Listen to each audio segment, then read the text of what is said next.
Okay, Chair, we're live on YouTube, so I'll hand over to you to start the meeting. Thanks very much.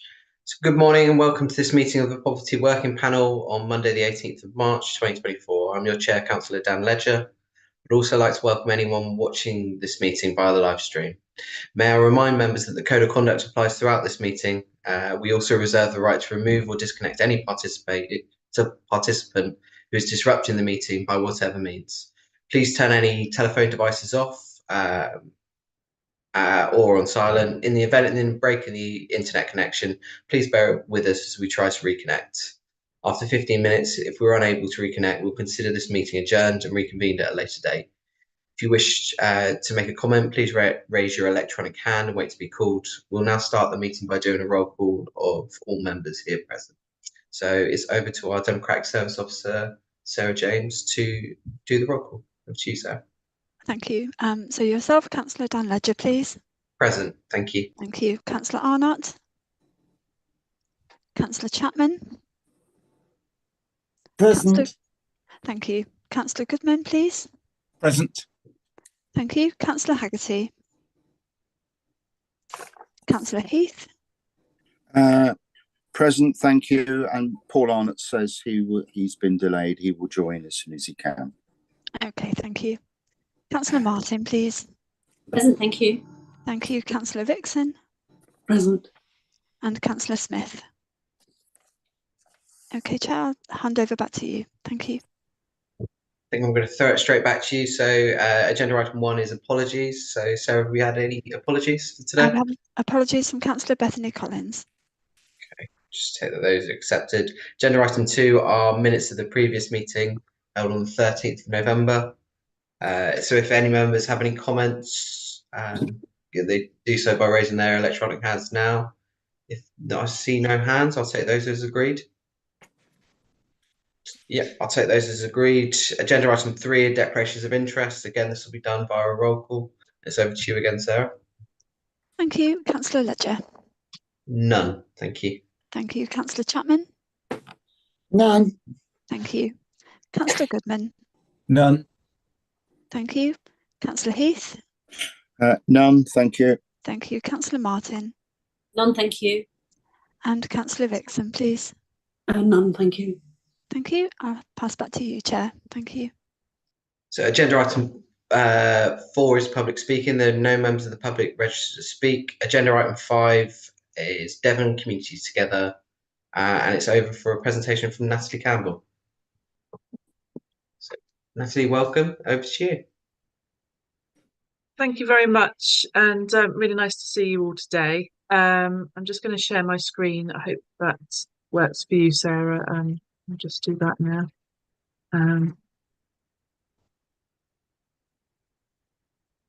You all see, I hope you can all see that okay. I've come today. I'm Natalie Campbell. I'm Service Delivery Lead for Devon Communities Together. So it's really nice to meet you all today. And we'll talk a little bit more about the financial resilience project that sort of Devon Communities Together, along with East Devon District Council and other partners, have started working on, and it's in the very early stages. So it's really just an update for you of where we've got to so far, and what our plans are for future working. So just a bit of a sort of brief around Devon Communities Together and what we do. So we're an independent charity that helps to enable and empower communities across Devon to tackle insecurities and inequalities that can arise, particularly from living in a rural county, with the Rural Community Council for Devon. So that is our main remit, but we also do a variety of other projects working with different communities. We work in an asset-based way, so we're aware that there's already people and groups doing amazing things in their communities already, and what we want to do is support them to better understand what their needs are in the communities and find and create sustainable solutions with them that have big impact on the lives of the local people in Devon. We're also aware through our listening activities with communities that communities often face challenges within the work that they're doing or the people they're supporting, and Devon Communities Together support them to address those challenges through a wide range of different projects and services. So within our portfolio of projects, and one of those projects is working in East Devon specifically as the Voluntary Community and Social Enterprise, or VCSE sector infrastructure project. So it's UK SPF's funded with support from DEFRA. It's a 3-year contract, and it's led by East Devon District Council to deliver a programme of capacity building for the VCSE sector across East Devon. So we're working with grassroots groups in the district, listening to them, reviewing their needs, providing training and support in different ways, and developing new ways of working, and influencing kind of district-wide policy and development, as well as looking at a local level with specific groups about what they individually need. We have that a primary aim within the project to strengthen and coordinate the VCSE sector across East Devon, which is kind of shown here in our impact statement, that we're working towards VCSE organisations in East Devon to become better equipped, i.e. sort of resourced and connected to better achieve their purpose, whatever that may be, and of course kind of listening to what their needs are in their communities and what they're trying to do based on what they see and what they feel is important. So it's community led. So some of our primary outcomes, just to give you an idea of where we've got to and how we've identified what people want to learn and develop more in their communities. So back in the summer of 2023, we did some initial scoping and listening events across East Devon to gather a greater understanding of what communities felt they needed more support on, or more resources on, and that's been central to developing our theory of change to steer our project throughout. So those points, those outcomes that came out of the listening were that people wanted to greater understanding and development around and knowledge around financial sustainability, either through their organisation or to support the communities they're working with, or to have a stronger sense of how to tell their story and demonstrate their impact. Volunteer management. So communities want to be better able to recruit volunteers to suit their needs, be better or understand how to support people at the beginning of their volunteering journey, and have training on skills suited to roles within volunteering and how they can support people to learn those skills. Business management. So particularly like within the VCSE sector, looking at improved practice in business operations, improved practice in business planning, understand and access support for specific VCSE business needs, and for trustees to have a greater understanding of business management. And then connecting and partnering. So VCSE organisations being able to better share their knowledge and skills with others, able to share opportunities between themselves and have mechanisms to do that, and feel more coordinated in responding to local and national agendas. So having a more coordinated response to things that are sort of coming up in their community and how they can make change in different ways as a collective. So those are some of our primary outcomes there. A bit of an idea on the delivery approach that we're working towards, based on working to those outcomes. So we work one-to-one with different organisations on casework, depending on what their individual support needs are. Training, so 3 levels of training we've developed, sort of essentials boot camps, deep dives and bite-sized training to give different people different levels of understanding, but also trying to be equitable to people's time that they have available to kind of learn and develop. So we kind of do bite-sized training, which is sort of at like an hour, deep dives, which is sort of 2 to 3, and then essentials boot camps, which are a little bit longer and more involved. And those have been tailored to those primary outcomes. We hold monthly surgeries and drop-in sessions sort of embedded in the community. So people can just come in and ask some questions about what they're trying to do, and we can support them. Developing resources and links, so developing our own, but also collating and collecting what others are doing to share best practice and information. Marketing and communications is a big part of that, so sharing, how do we share and develop mechanisms for local groups to share between themselves to make it sort of sustainable, ongoing model.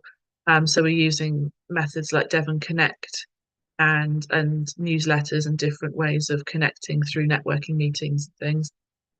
And then embedding and inputting into existing networks, such as strategic partnership work, networking meetings and events to contribute to those district-wide conversations and collaborate and look together at what those overarching strategies are that we want to push forward across the district.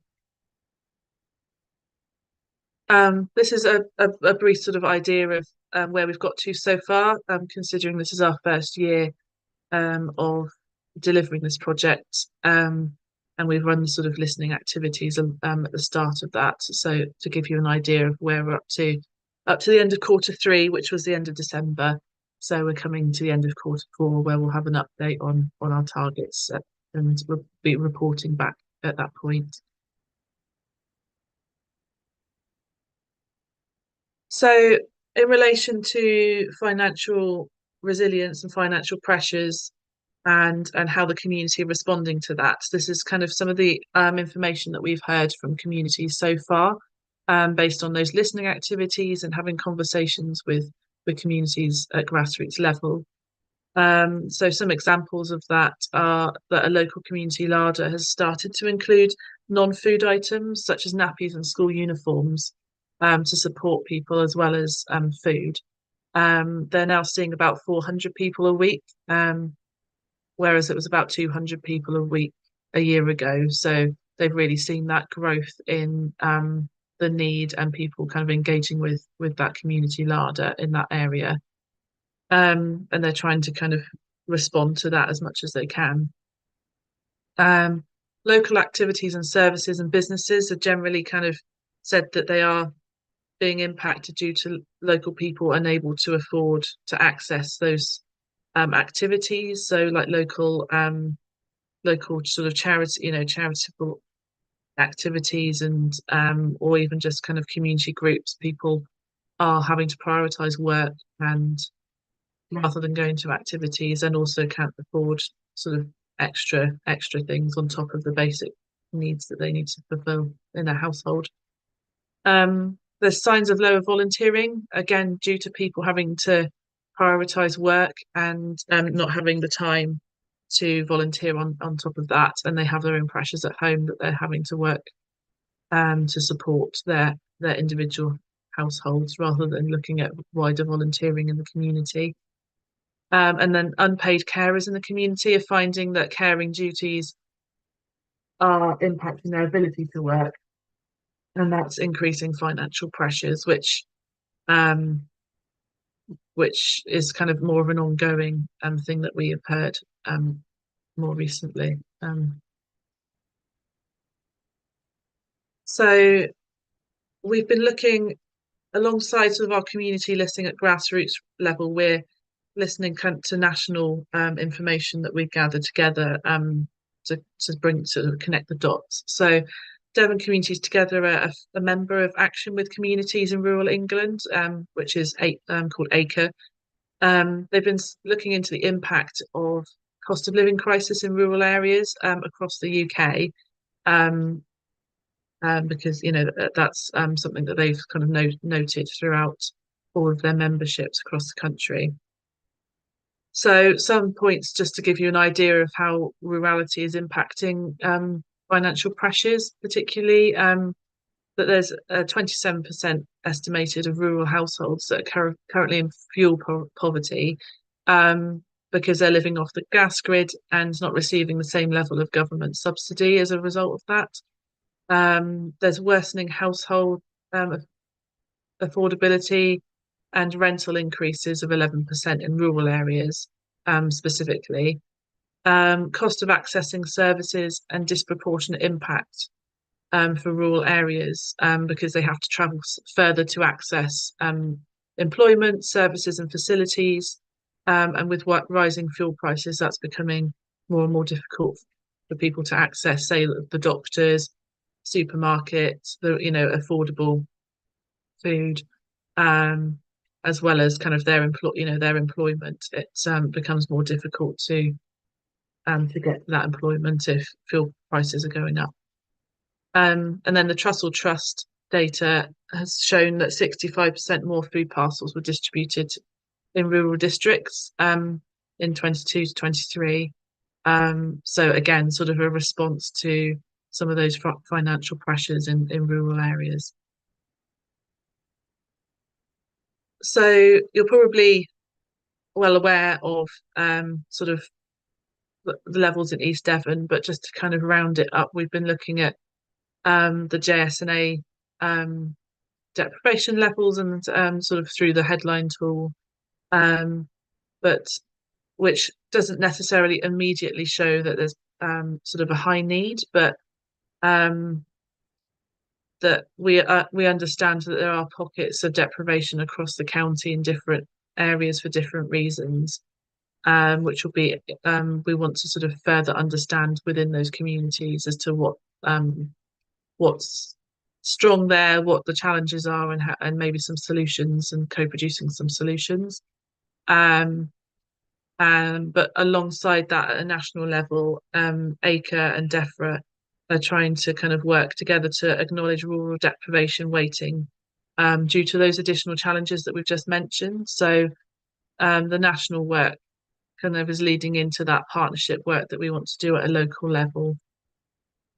And as I said, we've been looking at the JSNA data to have an idea of kind of the general levels across the county, but we're also kind of listening to those communities and looking at more sort of hyper local data to kind of understand where there are pockets that are kind of have a greater need, and maybe looking at those as a next step.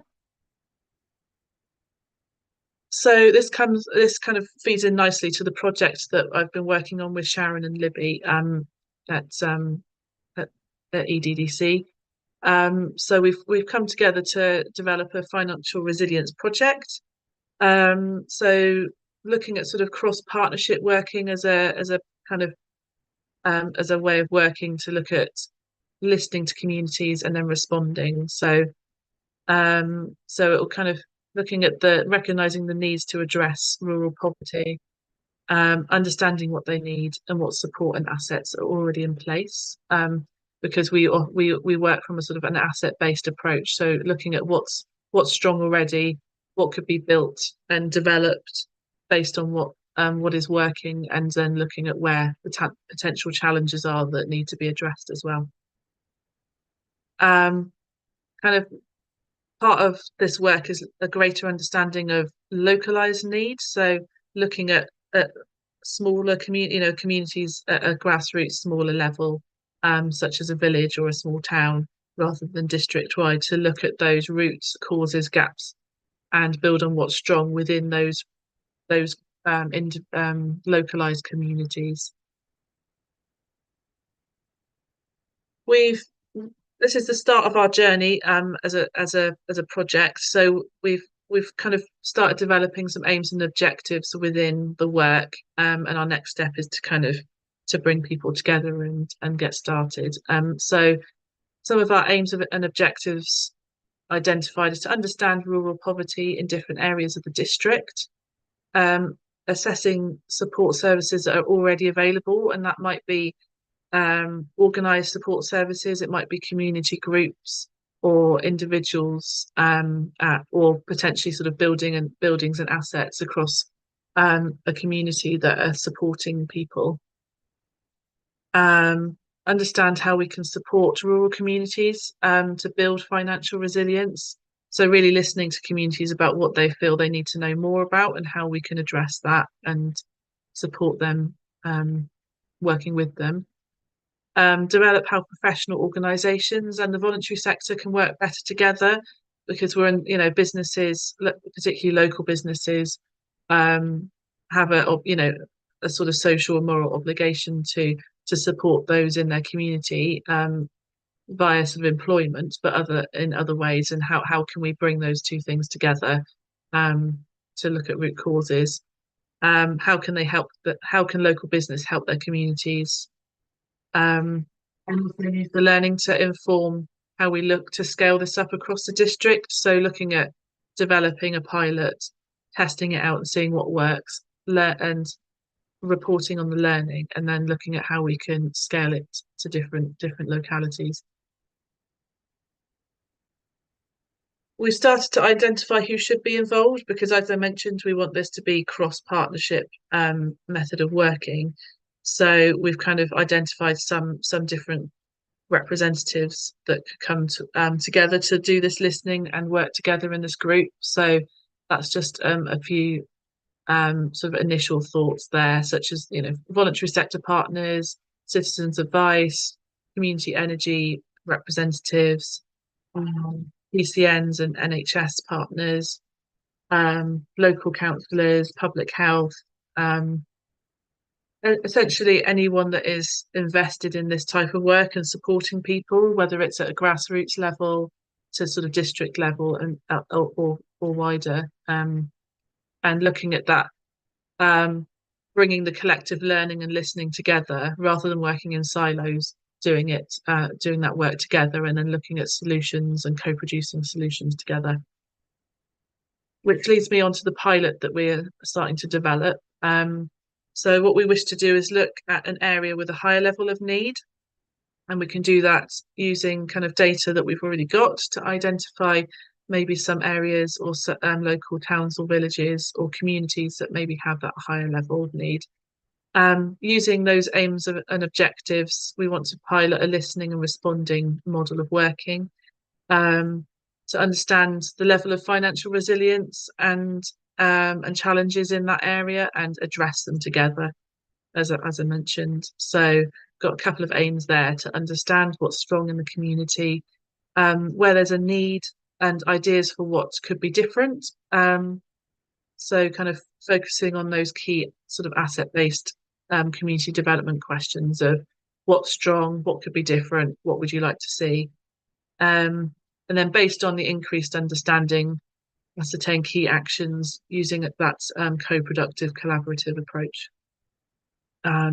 So the approach would be using partnership-based working across sectors, using that asset-based community development or ABCD community approach to listen and work alongside and with communities, and then using that learning to continue to develop the model in other areas. So every community is going to be very different, because that's the nature of how we live. Not everyone's the same, not every community has the same kind of strengths and challenges, but we could potentially use a similar approach or model of working and amend it and adapt it to the communities that we are working with. So this pilot should give us a good idea of what works, what doesn't work, and what and go from there, basically.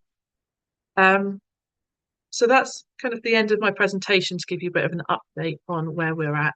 But yeah, that's if there's any questions, I'm happy to answer what I can at this point, or if people want to come and talk to me, Libby, or Sharon after to learn more and see how you can be involved, if you've got things to add, then really happy to have that conversation. Thank you so much for that, Natalie. Really insightful presentation. Councillor Chapman, we'll start with you. So over to you. Thank you, Chair. Natalie, thank you very much for that. You're obviously working well together here. When you were talking about groups, I did notice that you are not talking to churches together. I know in Exmouth they are quite strong, especially in Brixington, north of the town. And they're doing food parcels and doing a lot of work in the community. Is there any reason, or have you just not thought of them? Thank you. Thank you. And I think at this point, what we're we've talked to some groups, but very much like want to know who's there and who we can continue to talk to. So that's really helpful as a next step. As I say, we're sort of quite new to this project specifically, but we're always learning about new organisations and new groups. So I'm going to note that down, and we can contact them. Because I think that would be a really worthwhile next step. And I think faith groups are kind of really important within that voluntary community sector as a key resource, because they're supporting a lot of people. Thank you, Natalie. Thank you. Councillor Erickson, over to you. Thank you, Chair. I'd just like to thank you, first of all, for this comprehensive and insightful piece of work. I just find it very concerning that on the feedback slide, we were talking about doubling in terms of the number of people who are seeking help a week. I sincerely hope this is not going to double again. But when you look at 27% are in fuel poverty, that is really frightening. Obviously, we're now coming up to a better time of year when energy will be less of a consideration. Well, I sincerely hope so. But that only gives a short-term respite, doesn't it? Yes, definitely. I think it is concerning, and as you say, hopefully, sort of in the next few months, things will kind of, the weather gets warmer. But if we don't kind of address some of these issues, then they will just keep coming around and again and again. So yeah, I think it's a good time for us to start working together to see how we can perhaps address some of those issues, and the same with working with those community larders and people that are supporting with food as well, to how building on what's strong. Like, I think it's keep building on what's strong there, because obviously they're doing good work, but how can that be sort of supported and going forward as well? I think from speaking with the food providers themselves, they're not sure how they can further scale within the district. Storage is a huge issue for them, and a lot of them are worried that if they do increase even further, they'll be hitting into business rates brackets of how much space they actually require. And it's whether, Libby, that might be something that we can take away and look into, the whole food providers within the district, and if East Devon can do anything from a business rates point of view. Can I just ask, do you have any idea where you're going to focus your first pilot? Libby or Sharon, do you want to kind of come in there with? Yes, if you're happy, Chair, I'm happy. Yeah, of course, just jump in. So we are looking at the Dunkeswell area, because and the reason for that, although we haven't firmed that up, is because it was an area that was we had identified through our poverty dashboard as an area where there seemed to be quite a bit of need, but yet we're unclear about what support groups are in the area. And also it was an area that Citizens Advice had picked up, and again, they don't have any, their closest surgery is in Honiton. So what we want to do though is to just go back and look at our data again, but it is and also a lot of those properties are off mains gas as well, so the fuel poverty is likely to be high in that area, and that's potentially why we're seeing people coming through from that area. So I think that's potentially an area, but we just need to go back and just look at our data again, and just sort of clarified that that's the area we want to look at. Okay. Thank you, Lynn. Oh, and sorry, Dan, just to say, happy to talk to you about the business rates side of that. Yeah, fantastic. Okay, thank you. Councillor Heath, we'll come to you next, please. Thank you, Dan. Thanks very much, Natalie, for that very helpful presentation. I'm in the process of setting up a youth group to cover Seaton and the surrounding area. And undoubtedly, some of the children that will be attending will be in poverty. So I wondered whether or not we could, consider using you for training for volunteers and support, and therefore having your details, your contact details, so I can liaise directly with you to see what you can offer us. Thanks very much. Yeah, no problem. What I can do is ensure that my email address, or we've got an East Devon project kind of email address, so I can make sure that you've got both, and then we can link up, because yeah, we're definitely going to be putting up more training on soon, and then we can do some one-to-one support as well for your group. So yeah, sounds great. That's great. Thank you very much for that. Thank you. Councillor Bloxham, over to you. Thank you, Chair, and thank you, Natalie. That was very helpful, as others have said. I'm just wondering, as I'm the Cranbrook ward member, whether you're doing any work in Cranbrook, because of course Cranbrook, being a new town, has a very high number of housing association. It goes against the demographics for the rest of East Devon, and we've got a young community who are on low income, and we're also not on gas. And I understand that of the small number of households that we do have, just about 3,000 households, nearly a quarter of our households are in high debt for their fuel. So I just wonder whether there is any opportunity there, and again, happy to talk to you offline if need be. Yes, definitely. We're definitely working in Cranbrook, and we've started and as part of those listening activities, and it takes time to really get to know a community. So we've started making those links with Cranbrook communities and activists in the area. So yeah, definitely started that work. But if you've got any more, we can make sure that the connections about, we make sure that we're reaching the net as far and wide as we can, and then we can look at those look at what people are, what people feel is like a need in the area, and what, and kind of work with that community as well. So yeah, this is, part of our work is to really just learn what's there and what we don't, and just kind of keep widening the net to know as much as we can about community. So yeah, connecting with you would be great to learn more about that.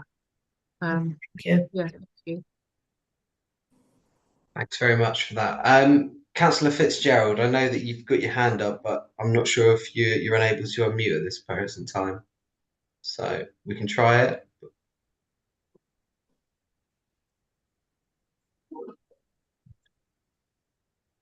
Charlotte, we'll come back to you at a later time. You can come in and we can ask questions again on that. So there's no further questions for Natalie at this time. Just thank you very much for the presentation. Is it possible that the presentation slides could be handed out to all the members? Yes, certainly. I can circulate those, Chair. Fantastic. Thank you. Thanks very much, everyone. Thank you. So agenda item 6 is the Household Support Fund, and it's over to Sharon Church to present her report. Sorry, trying to get my words out there. Thank you, Chair. Good morning, everyone. So as we're coming up to the end of the 4th Household Support Fund, we wanted to update the panel on how we've used the funding. We had just over 631,000 allocated to us for this financial year, and we took the paper to Cabinet in March 23, where members agreed the policy for administration of the fund. The funding was split into two. The first period covered the 1st of April to the 30th of September 23, and was 45% of our whole allocation. And the Devon local authorities, along with county, agreed that smaller proportion so that there was enough left for the winter months. holder. So the 284,000 for April to receiving housing benefit and all-round payment, and that's if they were not going to receive the government's cost of living support.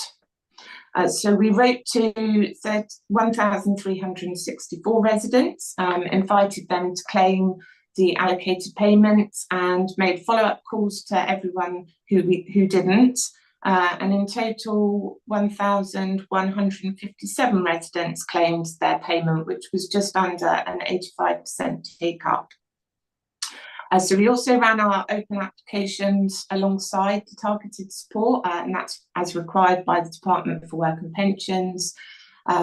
We paid 590 applications and with a total spend of just over 106,000. Now that meant there was a small underspend, which we carried over for October to March, and the funding for that period, or this current period, has been used for a targeted scheme and open applications again. So for the targeted scheme, we have 3 groups. The first was £350 payment for everyone who's in receipt of housing benefit and or council tax reduction. And there was a member of the household who was a child, disabled resident or a carer, and or a previous serving member of the armed forces, and the property they were living in was energy performance certificate rated E or below. The second group, we awarded £300 if people were in one of those same groups, but where the energy performance certificate was rated above E. And the third group, we awarded £180, and that was for all households who weren't in one of the groups, but were in receipt of housing benefit or council tax reduction in income band 1. So the all of the above groups wouldn't have received a government cost of living payment. So we wrote to 1,010 households, and to date we've had 683 applications, which is totaling 156,000, which is slightly more than the report. So I reran the figures this morning. So we've just under 68%. We are still receiving and processing applications, and we're making follow-up calls for the rest of March to everyone who hasn't yet made a claim. And as with previous schemes, we offer support to fill in the applications online for anyone who needs it. So our direct applications remain open as well, and as of the 7th of March, we paid 114,150 to over the last 12 months. Most of those applications and the greater spend have gone to those residents who applied as they were struggling to afford food. Now, alongside that, we also got given 63,000 from Devon County to help low-income households, and we used that funding to support 349 households who didn't get any targeted support from the Household Support Fund during October and March, but we're going to give them £180 as well. So that means that our entire caseload who's getting housing benefit or council tax reduction has received an award. So going forward, we know we're going to get Household Support Fund 5. That's going to be a scheme that runs for 6 months. We're still waiting for the details of the funding. So Devon County aren't able to give us details of how much we're going to get, but it's likely that the local authorities across Devon will get another 40% of those overall funds to administer, which is what we got with Household Support Fund 4. Depending on the criteria of the scheme, when it's released by the Department for Works and Pensions, it's going to depend on how that fund's administered. But if nothing does change, then it's likely we will be working under that same Devon framework. We don't know what the position is going to be beyond the end of September, so we're starting to think about what we need to do to help our residents going forward, and how we prepare them really for that possibility of there not being any more funding available beyond the end of September. We do have our own cost of living hardship funds that we want to use also for that more proactive work, and we're currently piloting a piece of work with private sector housing, and details of that are going to be in the next presentation, so I won't go over that now, but as per Natalie's presentation, we are doing some work with Devon Communities Together to reach households that we don't already know about, but also, as we found from the financial resilience work, there is funding and services out in the community, out in the voluntary sector, so it's really important for us to look to try and tap into those as much as possible. So if the household support fund does end, we can try to mitigate some of that loss, and still continue to try and help our residents. So I think that's everything on the Household Support Fund 4, and I'm happy to take any questions. Thanks very much, Sharon. Any questions from any of the committee?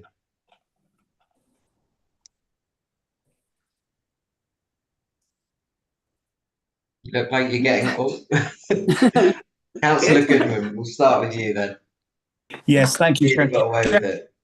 Sharon, you talked about the percentage of people that did apply for the various grants. Were you satisfied that that was a good percentage, or is there anything else we can do to encourage those people to apply for this money, which is for them, but they don't apply it? Or are we at a stage that some people just do not want this sort of help? I'm trying to understand, because in theory, it should be 100%. I know you're never 100% in life, but I wonder if there's anything else we could do to encourage them, etc. She's frozen. Yeah, so we did do a bit of analysis on the 15% who didn't apply at the end of the April to September. There was a small proportion of people who didn't want it. It wasn't a big amount. And they said, actually, we can manage with what we've got, give it to somebody more needy. So even though we say, well, actually, you know, that's you, they were still, no, we don't want it. So there is some of that, but there's also, there are some people who we struggle to contact. And I think that's where that working very closely with the voluntary sector, Devon Communities Together, and understanding how we can reach those people, because as much as we send letters out, some people ring us and say, is this a scam? So they're worried about it. So there's lots of different reasons. So it's trying to get that message out to those community groups as well, that actually know that this letter is there, apply if you need it, or if you want to. Yeah. Thanks.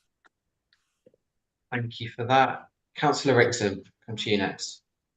Is there still perhaps in communities a question of pride? Some people don't like to admit that they are in need of help, and they would rather struggle in some instances than actually make any claim, because they don't want to perceive themselves as being needy.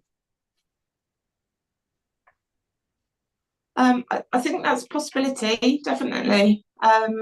It's how we overcome some of that. I'm not sure we know the answer for all of that yet, and I think that's where that joint working with community groups and stuff is going to give us some more insight. I know that through some of the work the financial resilience team do, where they go to Exmouth Food Bank and they sit in there, they actually see people and talk to people who would never come into the council offices. So some of it's that they just don't want to deal with us as well. It's quite a tricky thing to navigate, really. Those different reasons. So it's trying to reach them really, and actually do that best to those people. I don't know if that's answered your question. Thank you. Sharon, I don't think we've got any further questions, so can I just thank you for the update? Councillor Fitzgerald, you hopefully are with us now. Do you want to ask your previous question? Yes, thank you. And is Natalie still here with us? Yes, great. So it was just a comment and a question on your helpful presentation. Thank you.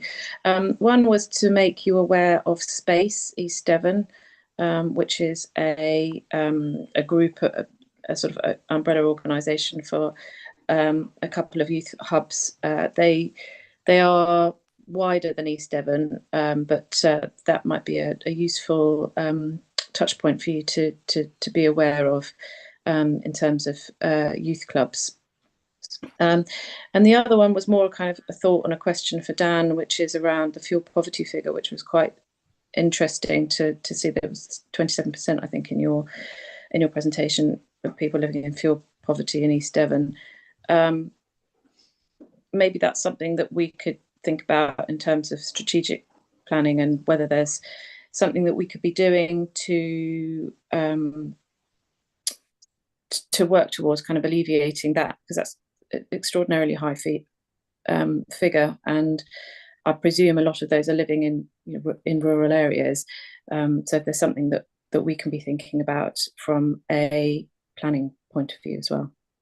Thank you. Thank you.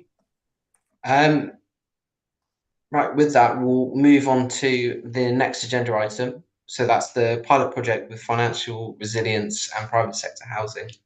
And it's over to Sharon Church again and Shannon Grover. So over to you two.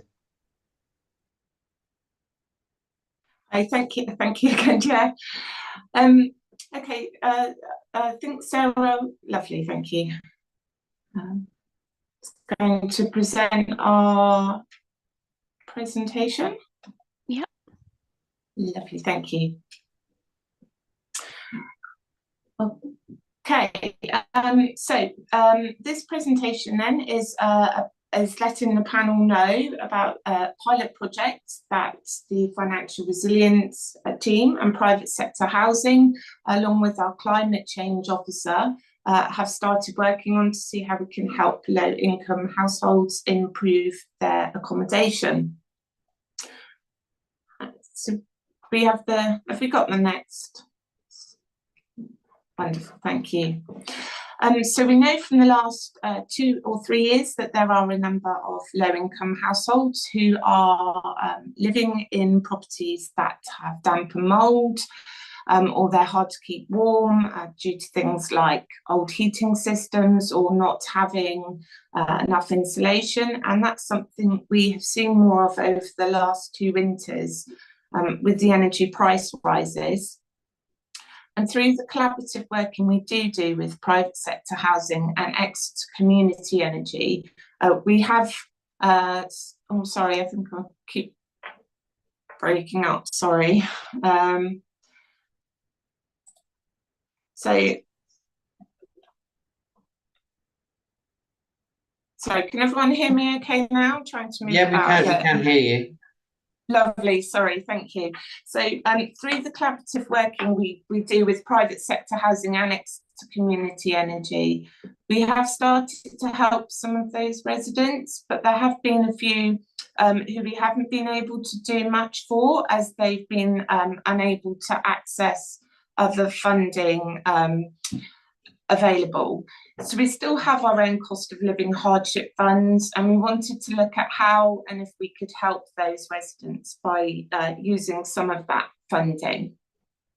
So as this is something new to us, we wanted to test out how we go about that by starting with a small number of properties to allow the team to learn and explore if this is something that can be scaled up. So we're looking at no more than 10 properties for the pilot. Could we move to the next slide? Thank you. So why this pilot? Well, we always wanted to be more proactive in our approach to helping low-income households, rather than only doing that reactive work. And as members might remember, during previous panel meetings, we've been asked to look into what we can do to proactively help households, especially those with disabilities. So we discussed with private sector housing and our climate change officer how we could look to help some of the residents that have fallen through the gaps of current funding available, and what the best approach should be so that there are good outcomes for residents. And of course, it's really important to us that we get this right. If we could move on, thank you. The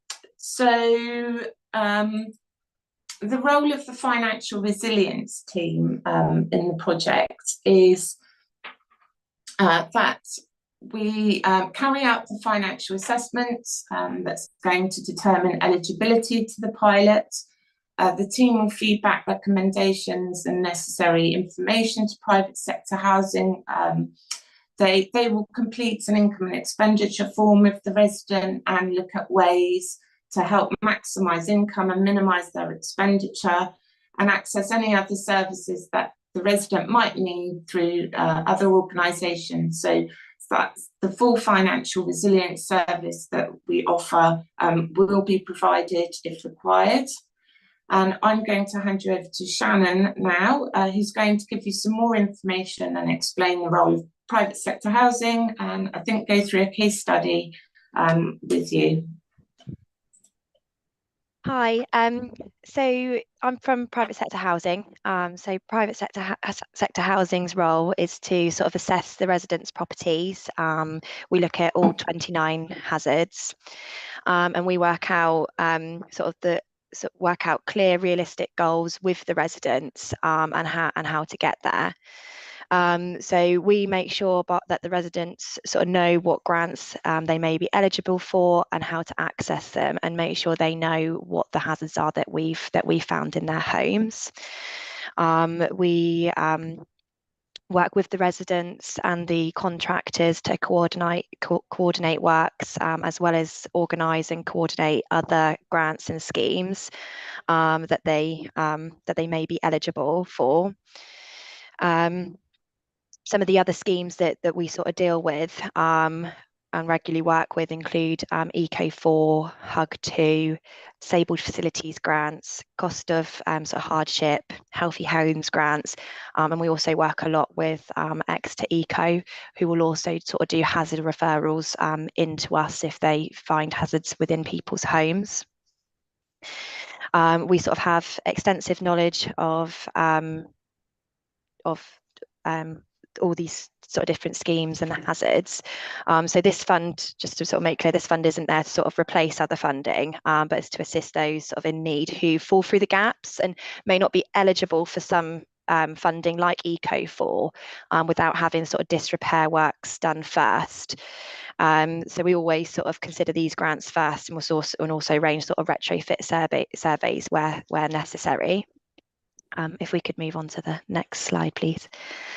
It's sort of low income houses and homes that are being sort of selected by the financial sort of resilience team and their data, but we are also sort of identifying cases sort of via complaints, referrals which come in from other teams across the council, like Housing Options and Financial Resilience, but also other agencies like Social Services, Devon and Somerset Fire, occupational therapists, family and friends. And there's also some cases that we're sort of working on that we sort of didn't know how to move forward and how to help the residents access all the schemes that they should be entitled to, but can't due to sort of the conditions of their properties. And going back to sort of what you were saying, Marianne, Councillor Marianne Rickson, about embarrassment and sort of pride, this is where we are sort of starting to find residents and sort of help them through other agency other agency referrals, and sort of try and break that barrier of embarrassment and pride of their own homes. Sorry, next page, please. So one property that I'm working on, me and my colleagues are sort of working on at the moment, is a homeowner in East Devon, who has been known to the sort of private sector housing team due to a hospital referral, and has been on our radar since sort of COVID started. The property is in very poor condition due to the type and age of property, and there was also some sort of self-neglect issues within the property due to mental and physical obstacles. The property currently only has sort of a log burner for heating and hot water, rotten single glazed windows, poorly fitted doors, very old electrics, cracked and poor render to the outside of the property, asbestos roof which is sort of caved in. And in its current state, if you could switch another slide, please. Some of the photos here. In its current state, the property wouldn't be eligible for Eco 4 due to the sort of disrepair, and due to sort of affordability of bills. So with the Eco 4, we were struggling to sort of make that affordable for him, because if we did go ahead with the Eco 4, due to the poorly fitting windows and render, the heat would you'd just be running it 24/7, and the heat would just be dispersing out of the windows, because of the sort of poor thermal qualities. The Healthy Homes grant was an option, but we used that to help sort of clear up his property so that he could be discharged from hospital. So he was sort of starting to reach the limit on what he was eligible under that grant.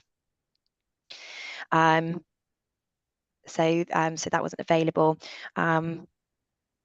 We really needed to find somewhere where we could get some of the repair works done. So under this fund, we are looking to get the windows done, the doors done, electrics to support an air source heat pump, and repair the render so that he's not having damp coming in and damaging his property any further.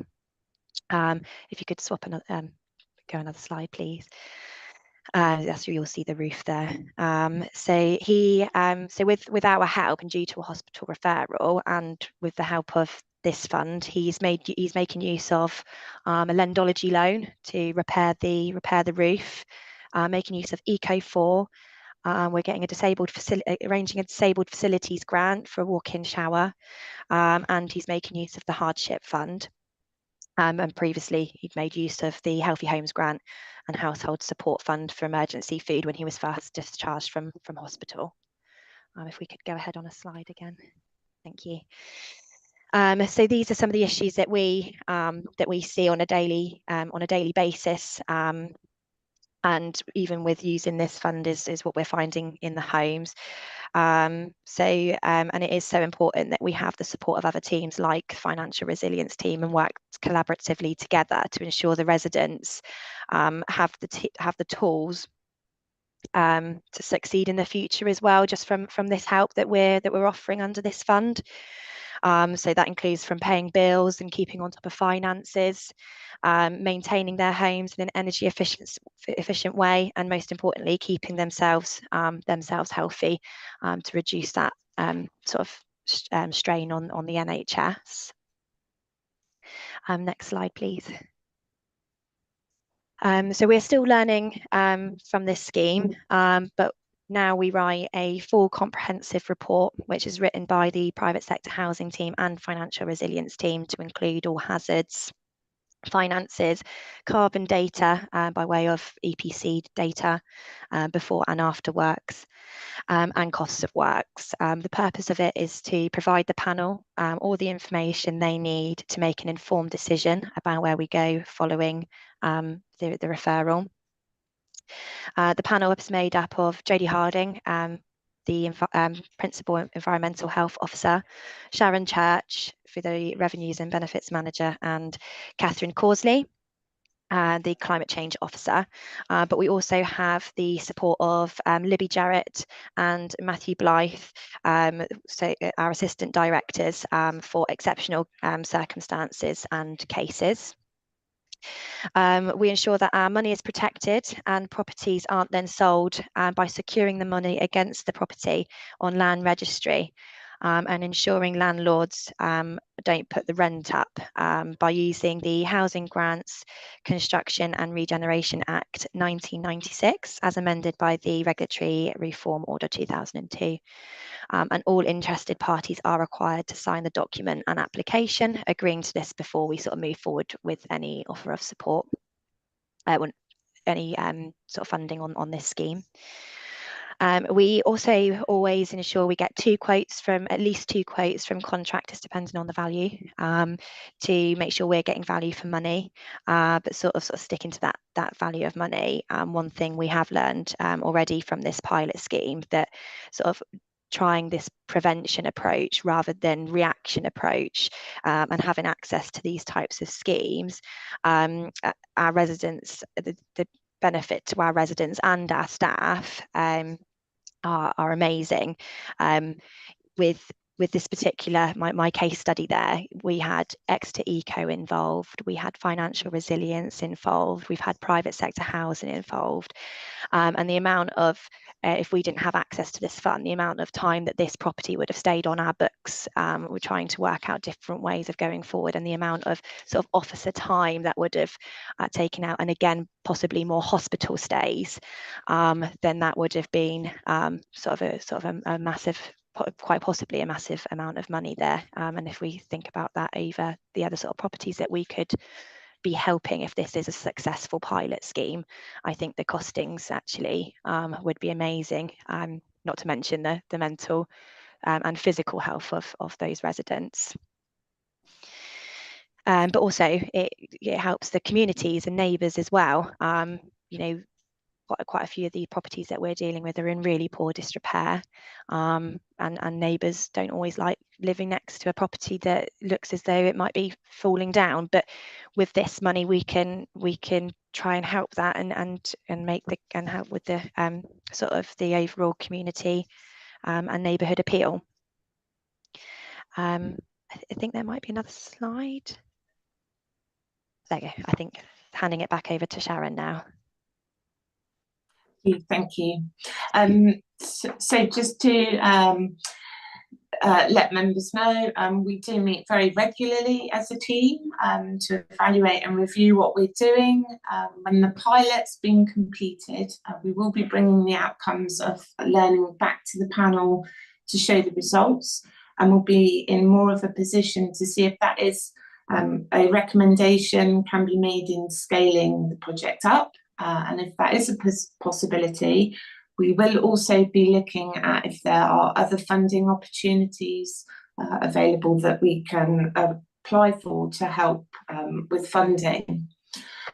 So I think that is everything, and we're happy to take any questions. So thank you, and apologies for my freezing.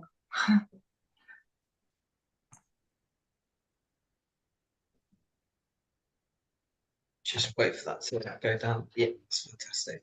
Can I just start and say how fantastic it is just to see the amount of cross service working, and I think every member here loves to see the case studies coming forward and the effect that it's having on that grassroots individual level, that it's obviously changing lives. So just need to commend all the officers involved in this. Really fantastic work.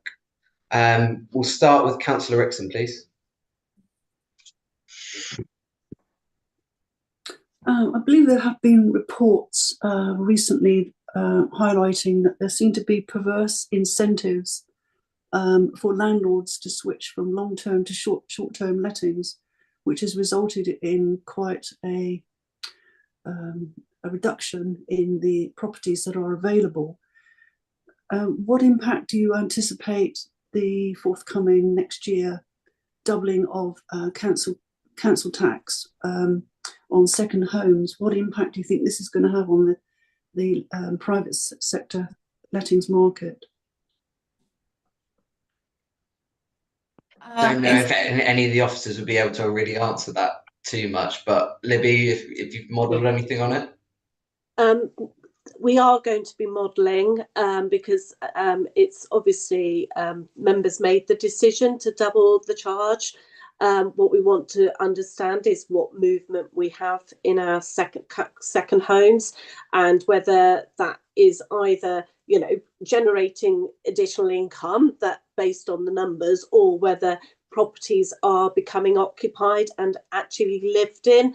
So that's a key understanding of what movement we have in our data. So we are monitoring. We are now starting to monitor that, because I know that that's something that members will want to know, which is exactly what you're after. So we are going to have that, but obviously it's too early to say now what movement will that be, because that change doesn't come in until April next year.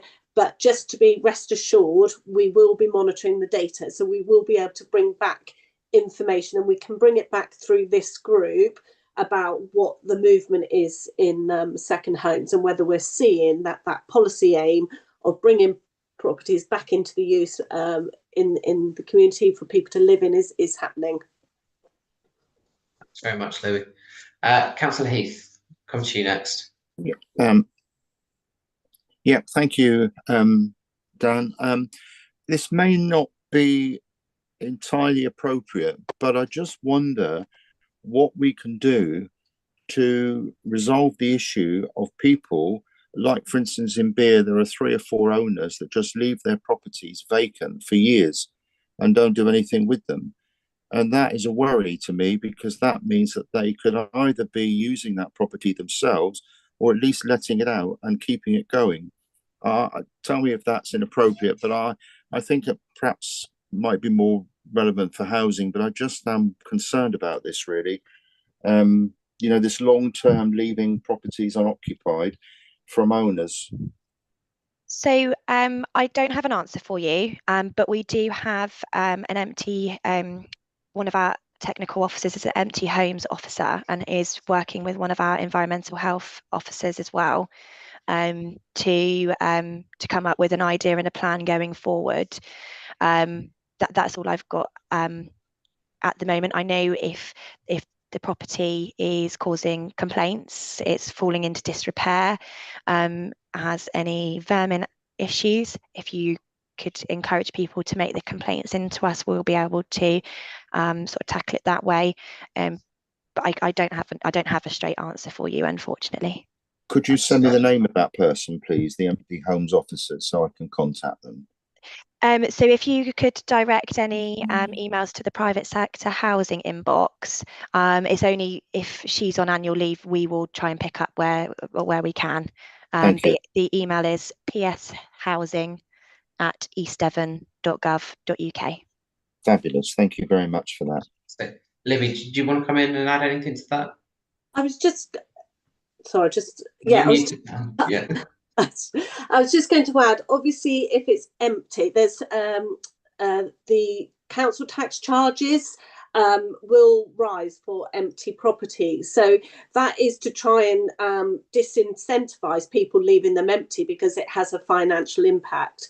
Empty homes, the charges go up. So now on an empty, this is different to a second home, you'll pay 100% premium after a year.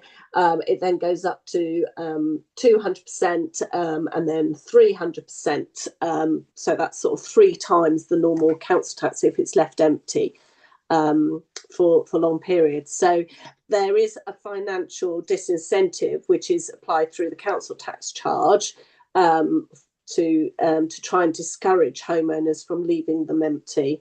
And obviously, if they're using it as a second home, so it's furnished, but it's still no one's sole or main residence, then that goes up to 100% premium after 2 years. Thank you for that. Appreciate it. You. Matt Blythe, I want to bring you in as well. Thanks, Councillor Ledger. It's just to make a quick mention that we've got an empty home strategy at the moment, which we're currently reviewing with colleagues with Libby and also with our housing colleagues as well. So that's kind of a work in progress too. Thanks very much for that. Councillor Chapman, bringing you next, please. Thank you, Chair. Libby, perhaps you could help me out here. We've always had certain landlords that have not maintained their properties correctly. Is this on the same level, or is the situation getting any worse with the private landlords? Can you enlighten me on this one? I think it's probably Matt's team might be better equipped to answer that, whether they've seen an increase in the number of reports that are coming through. I know Shannon's on the call, or Matt. Sorry, I'm going to push that one over to you.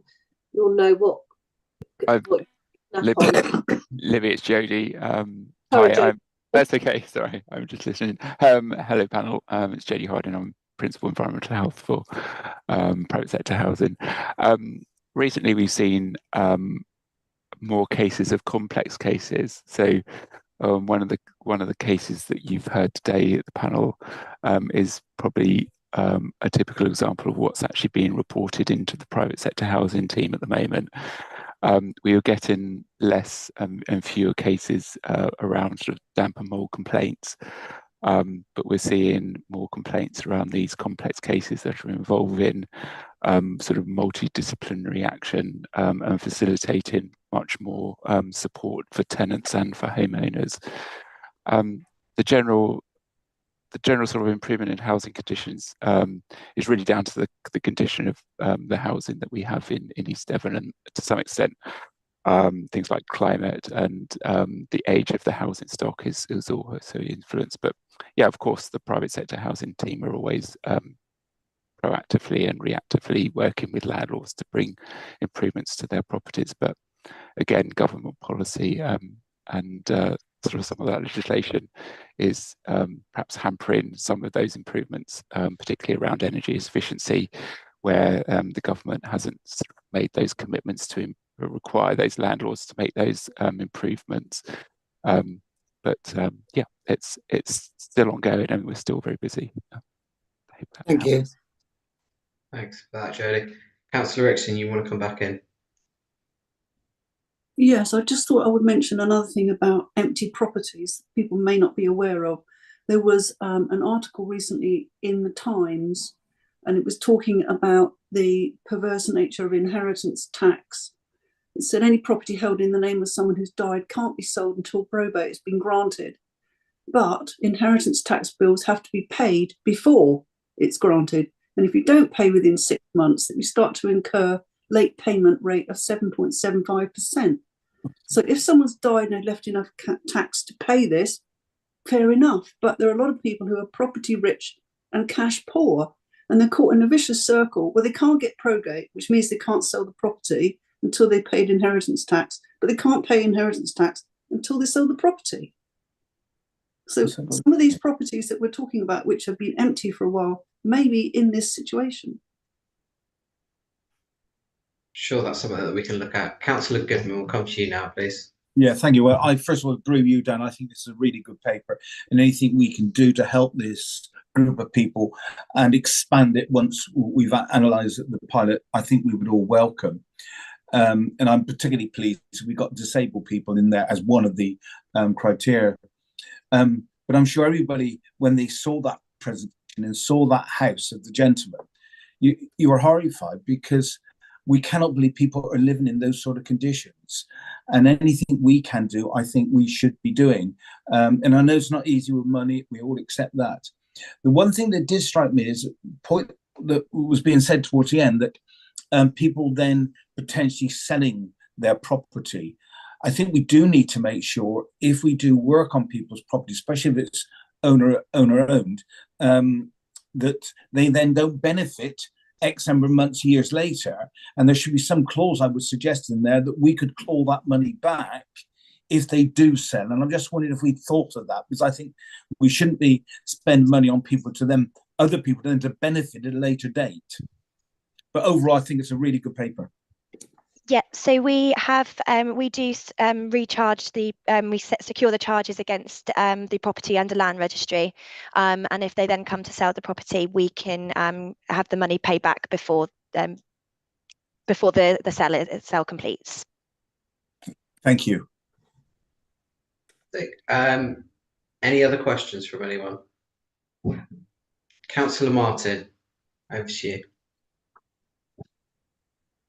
Yeah, that just made something pop into my mind, and that is, how are we looking after our budget, our money, when, to, I suppose, protect against people who let their properties fall into that level of disrepair, even though they might be able to afford to fix it themselves. Do we look at that? Do we look at their financials? Sorry, could you repeat that question for me? Oh, sorry. I just want to make sure I'm understanding it correctly. Okay, so I guess what I'm asking is, how do we protect our finances and public money, if you like, against people who might let their properties fall into that level of disrepair, even though maybe they can fix it themselves? Do we look into private sector financials, to find out whether this is happening? So I think I understand what you're saying, so please do correct me and jump in if I'm going off on the wrong tangent. The financial resilience team will always do extensive financial checks. So before they're accepted, that will be for all applications that go forward. If the property, just to check I'm covering all bases, if the property is rented out, we would always, and it's tenants that are in there that may be eligible for assistance, we would always check that the property isn't, that the landlord shouldn't be maintaining that property under their own legislation and under their own rights. Obviously, there is always some anomalies and some exceptional cases, but that's usually, but yeah, everybody goes through a financial check to make sure that they don't have lots of money in the bank. If we are working on rented properties, there is a clause within the application that the landlord cannot increase the rent based on the works that we have done, which is the same sort of stance that we have on disabled facilities grants and the other grant schemes that we've got as well. And we do financial checks on the private sector as well? Every applicant, every single applicant that goes through, yeah, everybody will be subject to the financial checks. Most of our cases at the moment are homeowners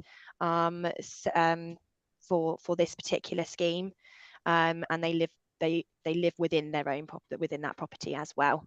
So charges will be secured against the property, but also extensive financial checks and checks to make sure as well that they can continue with bills and afford anything. For example, my case study, he had no heating, so his actual gas and electric bill was nothing. So when we put heating in there, he's then going to have that extra income. So the financial resilience team are doing those checks to make sure that he's got the tools to succeed going forward as well. Okay, thank you. That makes sense. I mean, obviously, it's good to help people when the need is legitimately there, for sure. Perfect, thank you. With no other members that were wishing to ask questions, I think that Helen, do you want to come in? I saw the hand raise and then go back down. Thank you. Councillor Ledger, would it be okay if I made some observations before the end of the meeting? Of course. So Libby kindly asked me to attend this meeting as an observer. I think Natalie is gone now, but a couple of things that popped into my mind after her sort of reflecting on her talk. Are the towns and parish councils being included in Natalie's partnership? Do we know, Libby? That's great. Another observation I thought was that in her comments about the JSNA data, you can drill down much smaller local areas than East Devon. So we can look at that data. What I've not been able to find out is a way of ranking so that we can, so if we looked at all the towns, how they compare, or if we drill down sort of into the smaller ward areas, how we can rank. So that's maybe something it would be useful if you'd like, we could go back to the public health stats team and ask for some help with that, if that would be useful, Libby or Sharon. Yeah, Helen, we can happy to have a conversation with you outside the meeting, but yes, that's the sort of data we'll be looking at for that pilot. I think it's helpful to go into finer detail. can My do that. other thank you, Libby. My other observation is that we are making, I think, slow but steady progress with NHS colleagues. So some of Jodie's team met quite recently with one of the community managers for the Woodbury, Exmouth, Budley area, and we've just had an email this morning confirming, yeah, there's a lot of enthusiasm now, I think, for that potential partnership. So we keep pushing at doors, and then things sort of come, you know, like the pandemic stopped one of the partnerships that we'd got for Jodie's team, but hopefully this one that we've started now can grow and grow. So those are the three things I wanted to comment on. Thank you. Fantastic, thank you. So I think that brings our meeting to a close. So can I thank everyone for participating today, especially all the officers who gave presentations and reports, really, really insightful, and amazing to hear all the great work that you're continuing to do. Can I remind all those present that the supporting officer will confirm when the meeting is no longer being recorded or going live, and until that